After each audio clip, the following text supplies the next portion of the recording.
Vos croyances, la plupart des gens qui croient en Dieu ont une foi avec, exemple, les chrétiens et chrétiens parce que son père est un chrétien. Les hindous est hindou parce que son père est un hindou. Le musulman est musulman parce que son père est un musulman. La majorité des gens dans le monde suivant aveuglément la religion de leurs parents. Beaucoup de gens sont programmés, ils ne cherchent pas à comprendre et ils ne se posent pas des questions sur leurs croyances. Ceci vous donne une idée sur la crédibilité de la Bible, mais aussi de remettre en question certains de vos croyances. La Bible est-elle la parole de Dieu? La Torah actuelle n'a pas été écrite à l'époque de Moïse, paix et la mission chez lui. Dans les livres du Deutéronome, chapitre 34, verset 5-6, c'est là que mourit Moïse, serviteur de Yahweh, en terre des Moab, selon l'ordre de Yahweh. Il enterra dans la vallée, au pays des Moab, vis-à-vis de Beth-Péou, jusqu'au jour où il n'a connu son tombeau. On raconte à la troisième personne la mort et l'enterrement de Moïse, paix et la mission chez lui. Moïse ne pouvait écrire que personne ne connaît sa tombe, jusqu'au nos jours. Et comment pouvait-il parler ainsi?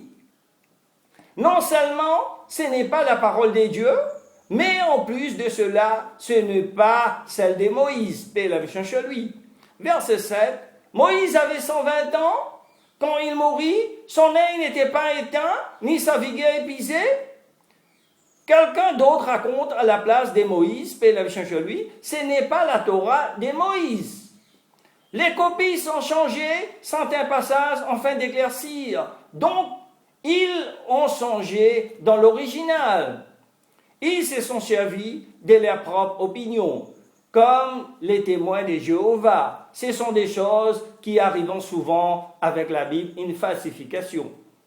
Dans les livres de la Révélation Apocalypse, chapitre 22, versets 18 à 19, quiconque rajoute ou retranche quoi que ce soit dans la parole de Dieu l'empoisonne.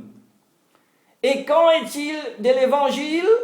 Évangile selon Matthieu, évangile selon Marc, évangile selon Luc, évangile selon Jean. Où est passé l'évangile de Jésus et la mission chez lui?